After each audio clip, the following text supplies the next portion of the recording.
tardes a todos.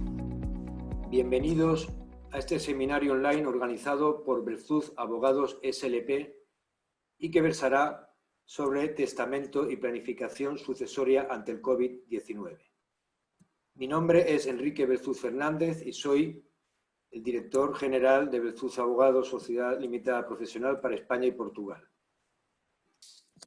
Creo que el seminario os va a resultar muy interesante, pues Clara y Emilio son unos grandes expertos en esta materia. Bueno, buenas tardes, es un placer para mí compartir este espacio y daros muchísimas gracias también por el tiempo que nos estáis dedicando. El motivo de esta presentación proviene de esta época de coronavirus, que es tan lamentable. Pues hay muchos clientes que nos están diciendo a menudo numerosísimas consultas que nos están preguntando qué tipo de testamento puede hacer una persona en este estado de alarma sin salir de casa. Es decir, lo que estamos hablando es de un testamento que no es un testamento ante notario. Este seminario se va a dividir en dos bloques. Yo voy a hablar principalmente de los requisitos formales y de eficacia que requieren estos testamentos de los que vamos a hablar para que sean válidos, y luego mi compañero Emilio Pérez va a hablar de los requisitos materiales que son de obligado cumplimiento en nuestro organismo para que estos testamentos sean válidos. Bueno, nuestro Código Civil nos prevé tres tipos de testamentos, siempre hablando de que no son ante notario. Tenemos el testamento hológrafo, tenemos el testamento en época de pandemia y tenemos un testamento que es en peligro inminente de muerte. Empezamos con el testamento hológrafo, que tiene unas características que si no se cumplen, la mitad de ellas el testamento devendrá ineficaz, como son que el que otorga el testamento tiene que ser mayor de edad. El testamento debe estar íntegramente manuscrito y firmado por la persona que realiza el testamento. No vale que esté hecho a máquina, no vale ninguna materia, está absolutamente manuscrito, todo él. Necesariamente es otro de los requisitos imprescindibles para la validez del testamento, es que quede reflejado en el testamento el día, el mes y el año en el que se ha redactado el testamento. ¿Por qué es tan importante la fecha? Pues la fecha es muy importante porque nos va a decir, en el supuesto de que esta persona cuando fallezca, si el testador en esa fecha tenía la suficiente capacidad para poder testar. También la fecha nos va a decir si ha habido un testamento anterior, para luego saber cuál es el testamento bueno a la hora del fallecimiento.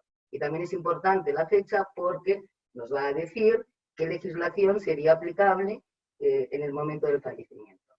También este testamento nos deja muchísima libertad y nos dice que como lo estamos escribiendo a mano, pues igual nos equivocamos al escribirlo, si tenemos alguna tachadura o hemos escrito una palabra entre renglones, no pasa nada, no tenemos que volver a redactar otro documento, otro testamento, simplemente lo podemos salvar con una firma o explicando que las tachaduras o las enmiendas que se han puesto se han hecho por el testador.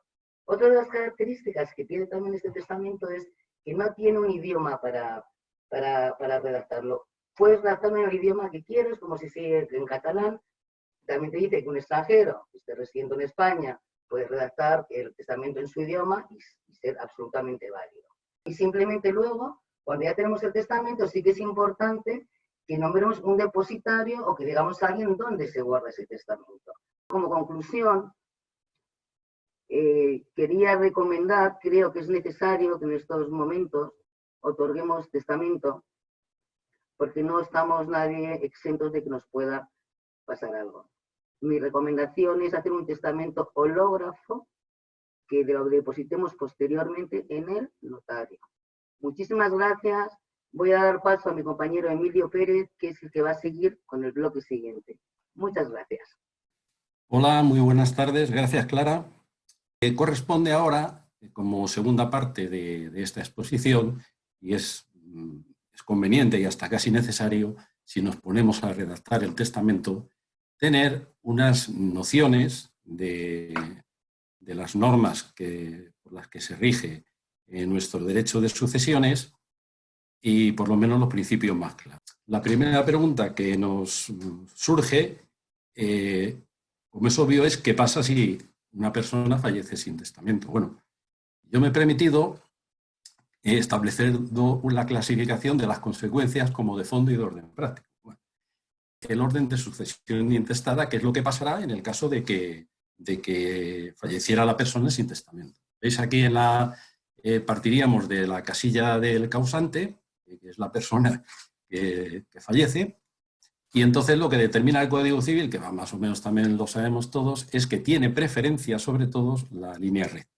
Y dentro de la línea recta, que son los parientes que descienden unos de los otros, estaría primero la línea recta descendiente, es decir, los hijos, los nietos y los bisnietos. A falta de estos, habría que tomar la línea recta ascendiente, que son los padres, abuelos, bisabuelos, etc.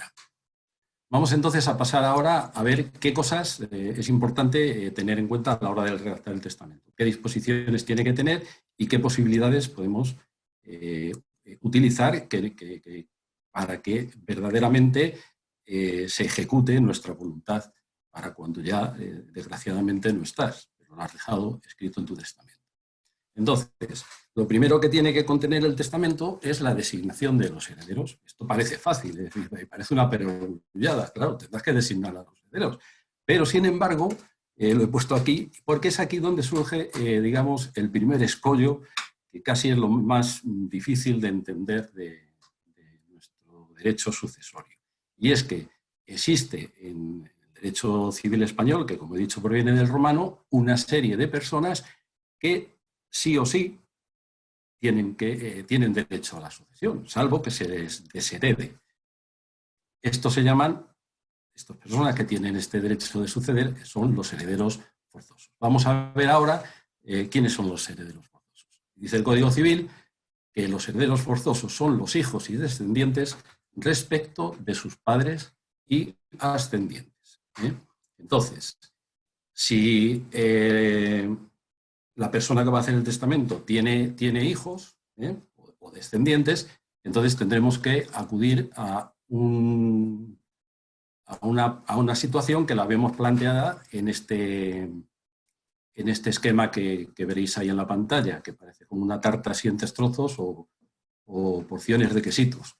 Entonces, hay que tener en cuenta, cuando hay hijos y descendientes, que la legítima, que es aquella parte que necesariamente hay que respetar y que corresponde a esos hijos y descendientes, estaría compuesta por 2/3. En el caso de que haya padres y ascendientes, no hubiera por tanto descendientes, hemos dicho que son legitimarios, son herederos forzosos los padres. En este caso correspondería a los padres como mínimo, su legítima sería la mitad de la herencia. De la otra mitad podría disponer el testador. Pero si concurre los padres y ascendientes con el cónyuge supérstite o cónyuge viudo, resulta que la legítima de los padres se reduce a 1/3.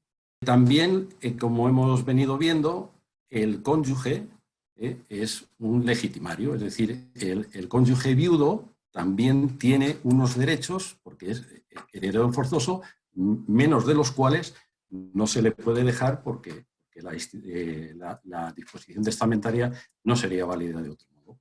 Entonces ya hemos visto que cuando concurre con hijos o descendientes es el usufructo de 1/3, el tercio de mejora. Si concurre con ascendientes, el usufructo de la mitad de la herencia sería la legítima del cónyuge viudo, y si no concurre con ascendientes ni descendientes, lo mínimo que hay que dejarle al cónyuge supérstite es el usufructo de 2/3 de la herencia. Entonces, el legado se da cuando el testador decide repartir una parte muy concreta de sus bienes a una persona determinada. Hay muchísimas clases de legados contemplados en el Código Civil. Hay legados remuneratorios, hay legados de cantidad. Aunque dice que es una parte concreta de sus bienes, se admite también el legado de parte alícuota. En fin, hay legados de educación, pagar la educación de una persona hasta que la mayoría de edad, legados de pensión, una cantidad determinada, en fin. Y ya, si queréis, como anécdota o dato pintoresco, hay hasta un legado que se llama de cosa ajena. Dice el Código Civil a este respecto que cuando el testador establece o grava a un heredero, o a todos, con un legado que consista en la entrega de una cosa que no le pertenece al testador, que no está dentro de su patrimonio, se entiende que el heredero que está obligado o que está gravado con ese legado la debe adquirir para entregársela al legatario. Hasta ahí llegan las cosas. ¿Bien? El legado, finalmente, para terminar ya con el tema de los legados, se considera o se establece como una obligación o carga del heredero. ¿Qué significa esto? Que es distinta heredar en condición o suceder en condición de heredero que hacerlo como categoría o en calidad de legado. Es decir, el legatario nunca va a responder de las deudas que pueda haber en la herencia, ni va a tener mayores responsabilidades. Son verdaderamente los herederos quienes tienen que llevar a cabo todas las operaciones, bien ellos, bien a través de la albacea, y establecer incluso el Código Civil que primero que hacer la partición y entregar los bienes a los herederos hay que pagar los legados. Bien, otra de las cosas importantes, que a mí me lo parecen y que es de las que he querido señalar a la hora de hacer el testamento, es que si hacemos el testamento vamos a poder designar un albacea o varios. La figura de albacea, como digo, como aparece ahí, pueden ser uno o varias personas. Pueden actuar de forma mancomunada, lo que significa que tendrían que llevar a cabo sus funciones de consumo, de común acuerdo. Pueden ser designados sucesivamente para el caso de que no quiera aceptar alguno o habiendo aceptado se produzca la renuncia o alguna otra causa que le permita continuar, y también pueden ser nombrados de forma solidaria para que funcionen todos ellos al mismo tiempo y llevar a cabo las funciones que les encomienda la ley, que son básicamente las 4 que aparecen en esta diapositiva. Siguiendo con las instituciones y las posibilidades que tenemos para llevar a cabo, para incluir en las disposiciones testamentarias, tenemos que hacer referencia también a la designación del tutor. Es decir, en el caso de que el testador tenga hijos que sean menores o mayores incapacitados, es un documento, el testamento es un documento que es apropiado para determinar o designar qué persona debería desempeñar el cargo de tutor de ser preciso, en caso de que no estuviera ninguno de los cónyuges. Digo eso de los cónyuges porque tendrían que faltar los dos, habida cuenta que la patria potestad la tienen compartida, solo si faltan los dos tendría lugar el tema del tutor, pero que eso puede ocurrir porque haya fallecido un cónyuge antes o después, e incluso en los casos de comoriencia, por ejemplo, en un accidente. Al igual que decíamos que en el albacea, el tutor puede ser una sola persona o varios, y hasta puede ser en este caso una persona jurídica. Es decir, una persona jurídica pues sería alguna entidad entre cuyos fines sociales o de esa entidad esté la de desempeñar estas tareas y siempre sin ánimo de lucro. ¿Bien? Me ha parecido también interesante destacar el tema de la delación negativa. La delación negativa lo he puesto porque en el testamento también puede el testador determinar quién no quiere que sea, es decir, en lugar de en sentido positivo, quién quiere que sea el tutor, qué persona o qué personas desea que no sean tutores, por el motivo que sea. Y esto se puede hacer también en el testamento. Ahora bien, resulta que la designación del tutor al final tiene que ser aprobada por el juez. Tiene que haber una aprobación. Y claro, nos tenemos que preguntar, bueno, si yo lo designo en el testamento, ¿está obligado el juez a respetar los designios de los padres? Pues la respuesta es no necesariamente, pero sin embargo sí que se tiene muy en cuenta, puesto que los padres, se entiende, velan por el interés de los hijos, pero como digo, no es estrictamente necesario, aunque se tenga muy en cuenta. Otra posibilidad que hay, que es la de nombrar, por ejemplo, como hemos dicho, que pueden ser varios, un tutor que se encargue de la tutela personal, es decir, de todo lo relativo al menor o al incapacitado, y otro de la parte patrimonial, es decir, de la administración de los bienes de tal manera que haya dos personas y no haya confusión o incompatibilidad de intereses. Otra figura que me ha parecido interesante destacar es que también en el testamento podrá el testador designar un administrador de los bienes de los hijos. Esta figura es distinta del tutor, y el administrador no hace falta que hayan fallecido los dos, sino que si fallece uno y hay un hijo menor, ese administrador va a funcionar, va a desempeñar su cargo, aunque esté el otro cónyuge. O sea que es una medida pues, de cautela quizá, o si es que hay alguna discrepancia. Bueno. Entonces, para nombrar el administrador, se nombre y ya está, no va a requerir posteriormente ninguna aprobación judicial, pues un cargo que se basa en la confianza. Y lo que quizás resulte más llamativo es que el periodo de administración de los bienes puede durar más allá de cuando el menor adquiera o deje de serlo o adquiera la mayoría de edad. Es decir, puede designarse, por ejemplo, hasta que el menor, cuando lo es, pues llegue a la edad, por ejemplo, de 21 años. Sin embargo, también es necesario tener en cuenta que los tribunales no son muy proclives a establecer duraciones indefinidas, etc. El derecho civil español, procedente o como deriva del derecho romano, que favorece enormemente la transmisión mortis causa a través de la línea recta, como hemos visto anteriormente, primero descendente y luego ascendente, pues realmente al final deja unas cantidades, unas legítimas al cónyuge y demás, y cuando concurre con hijos y con ascendientes que son, por lo menos a mi juicio, bastante exiguas. Entonces siempre se ha buscado en muchos casos cómo mejorar al cónyuge supéstite. En este sentido, la mayoría de quien opina en esta materia se considera que uno de los sistemas que mejor es para el cónyuge supéstite es lo que se denomina el testamento de un cónyuge para otro y después para los hijos, que consiste precisamente en que cada uno de los cónyuges en su testamento va a legar al otro, en forma de legado, en calidad de legado, el usufructo universal y luego nombrar a herederos a los hijos por partes iguales o mejorar a uno o al otro, en fin. ¿Cuál es el problema que se puede plantear? Pues que alguno de los hijos o un descendiente considere que se ha perjudicado su legítima. Y se planteaban y se han planteado distintas problemáticas y discrepancias y litigios.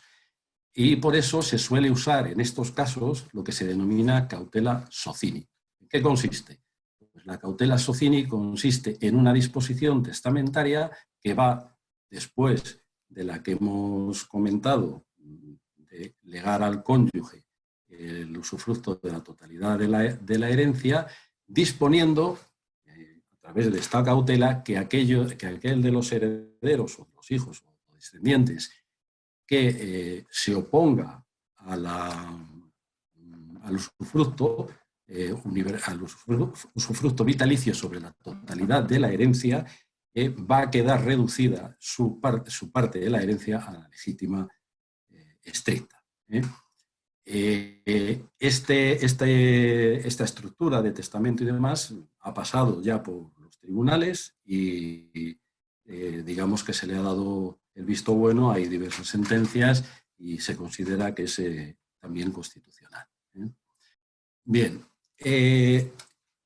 hemos visto también que en el testamento se puede o se debe, si es que es así y hay motivo para ello, y así lo desea el testador, establecer la desheredación de alguno de los herederos. Es muy importante dos matices en este tema de desheredación y también de causas de indignidad para suceder. Y es que tenemos que tener muy en cuenta que el hecho de desheredar a una persona no significa que los hijos o descendientes del desheredado conserven los derechos de legítima que le corresponderían al desheredado. Es decir, nosotros podemos desheredar pongámonos así, por decir, a un hijo, pero eso no significa que en la parte que correspondiera a su hijo la pierdan los sucesores, los herederos del hijo. Y además, como he adelantado antes, cuando hay, o se alega o se establece una causa de desheredación y la niega la persona desheredada, pues corresponde probar que existe esa causa y que es suficiente a los otros herederos. Porque a la hora de hacer una distribución hay que tener muy en cuenta la institución de la colación. Todo hemos oído, hay que traer a colación. Entonces, ¿qué es la colación? Pues la colación es la obligación, cuando hay una herencia en la que concurren herederos forzosos, siempre que sean entre herederos forzosos, de traer a la masa hereditaria lo que hubiera recibido el heredero por título gratuito. Sería preciso que el donante así lo hubiera dispuesto expresamente. ¿Cuándo y cómo lo puede establecer el donante? Como dice el donante, pues cuando se haga la donación tendrá que indicar que esa donación que está haciendo no debe traerse a colación cuando se produzca la sucesión. O bien, y este es lo que nos interesa ahora, que también en el testamento es un documento adecuado para, si se han hecho donaciones anteriores, indicar en ese testamento que aquellas donaciones no deben ser traídas a colación porque así lo desea el testador y en ese caso pues no se traerán a computar como parte de la herencia. Sin más, nos despedimos esperando haber respondido a vuestras preguntas y haberos versado un poquito más en la materia de la mano de Clara y de Emilio. Muchas gracias y muy buenas tardes a todos. Muchas gracias, muy buenas tardes. Muchas gracias, mucho ánimo. Muchas gracias.